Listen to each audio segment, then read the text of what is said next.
मेरे अजीज दोस्तों और बुजुर्ग, अभी इम्तियाज जलील साहब ने ये बात कही है कि 2024 में नरेंद्र मोदी को दोबारा वजीर आजम प्रधानमंत्री बनने से रोकना है। हम भी यही चाहते हैं, हम भी यही चाहते हैं कि इंशाअल्लाह नरेंद्र मोदी तीसरी मर्तबा देश के प्रधानमंत्री ना बने। कोई बिहार पटना में मीटिंग हुई, लोगों को बिठाया गया, बातचीत हुई।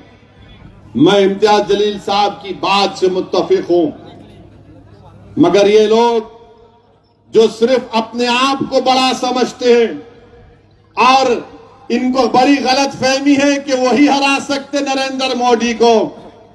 मेरे प्यारे, याद रखो मेरी इस बात को, जब तक तुम कमजोर और मजलूमों को साथ नहीं लोगे, तुम जुल्म का खात्मा नहीं कर पाओगे। ताकतवर लोग बैठकर एक ताकतवर को हराएंगे तो फिर कोई मजा नहीं है। अरे तुमको उसको साथ लेना पड़ेगा जिसके बेटे को मार मार कर उसका वीडियो बनाकर उसका कत्ल कर दिया गया। तुमको उस मां को साथ लेना पड़ेगा जिसके बेटे को जिंदा जला दिया गया। तुमको उस परिवार को साथ लेना पड़ेगा जिसका बेटा, जिसका भाई 4-4 साल से जेल में सड़ रहा है। तुमको उसको अपने साथ लेना पड़ेगा जिसको मजहब के नाम पर दबाया और कुचला जाता है।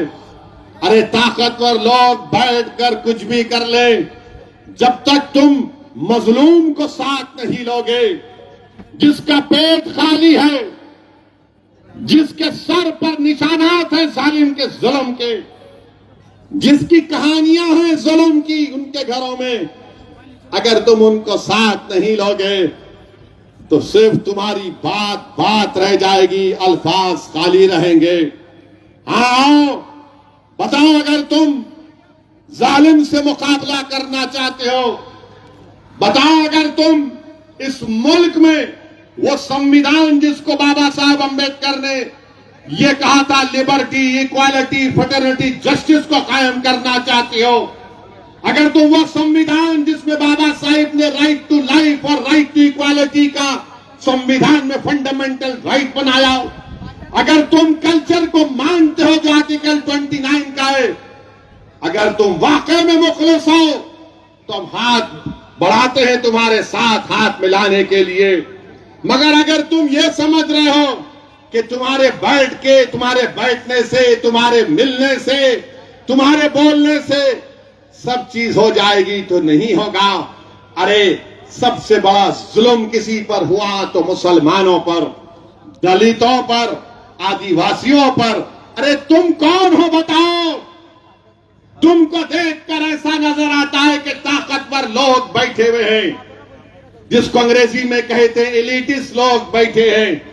वहां पर कमजोर मजलूम नजर नहीं आता। तुम्हारा नुकसान तो यह हुआ कि तुम्हारे हाथ से महाराष्ट्र की मुख्यमंत्रीशिप चले गई। तुम्हारा नुकसान यह हुआ कि तुमको ईडी का तुम पर केस हो गया।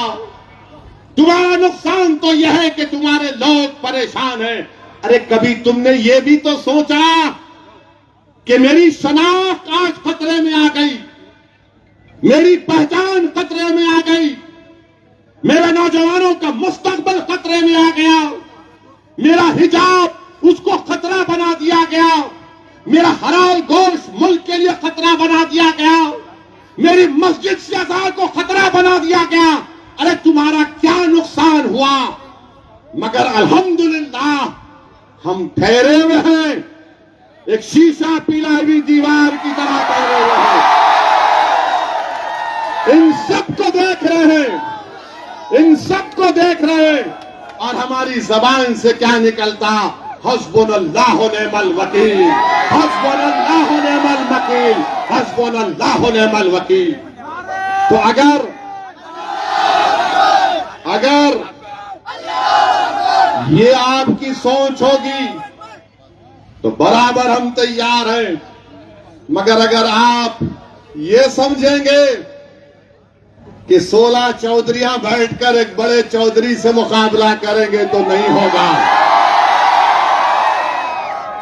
तो हम आपसे बताना चाहते हैं, इखलास की बुनियाद पर बातचीत होगी तो हम समझ सकते हैं।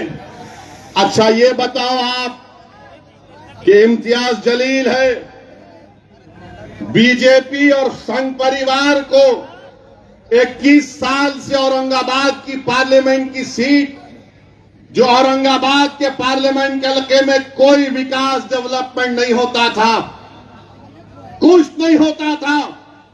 औरंगाबाद की आवाम को मैं लाखों सलाम करता हूं, चाहे हमारे हिंदू भाई हो, मुसलमान भाई हो, दलित भाई हो, हमारी खवातीन को, गयूर नौजवानों को, सिख भाइयों को, हमारे तमाम लोगों को उन्होंने कहा कि नहीं, अब बहुत हो गया, अब औरंगाबाद को इम्तियाज की जरूरत है और इम्तियाज को कामयाब कर दिया। आपने क्या हराया? हम हराए। तुम क्या हराए? तो मेरे अजीज दोस्तों और बुजुर्गों, तीसरी बात यह है, तीसरी बात सुनिए अभी, तीसरी बात यह है, नहीं सुनो सुनो, हाँ रहेंगे आप सुनिए, ऐसा नहीं, सुनिए हमारी बात को। आप तकरीर करना चाह रहे तो आओ यहाँ पे, आओ कर दे। हाँ अब तुम बोलेंगे यहाँ के ठहरना पड़ेगा, तुम्हारा 10 बजे तक भड़काऊ भाषण देना पड़ेगा। खामोश। अब तीसरी बात यह है, महाराष्ट्र में उद्धव ठाकरे की हुकूमत थी, उद्धव ठाकरे मुख्यमंत्री थे, शिवसेना सेकुलर है। आप सेकुलर मानते शिवसेना को? कितने सेकुलर नहीं मानते? हाथ उठाओ। उधर पीछे नहीं उठा रहे, डर रहे क्या?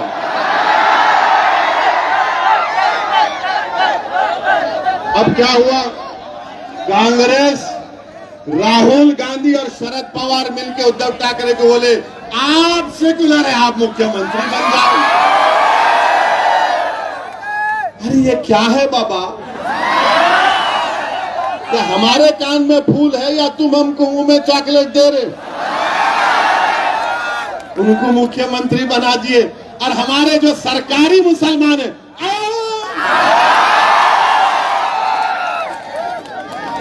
ये सरकारी में, अरे नहीं भाई, ये उन्हें नहीं तो इन्हें। अरे ये कौन सी बात हुई? मैं मर्द नहीं, मेरा भाई मर्द बोल तो कैसा?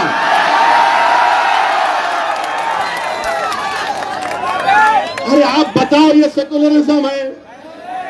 मैं यही तो पूछ रहा हूं, मगर पवार साहब नहीं मानेंगे मेरी बात को, बोलेंगे नहीं ये भड़काऊ भाषण देता है। अच्छा वो हो गया। अभी इम्तियाज साहब अपने भाषण में बोले कि सुबह 6 बजे अजीत पवार और देवेंद्र फडणवीस अचानक निकाह कर लिए। अच्छा निकाह करे करे शरद पवार साहिब को नहीं मालूम, भतीजा निकाह कर लिया, वलीमा नहीं हुआ, हुकूमत खत्म हो गई। वलीमा मालूम ना मालूम, अब ज्यादा नहीं बोलना।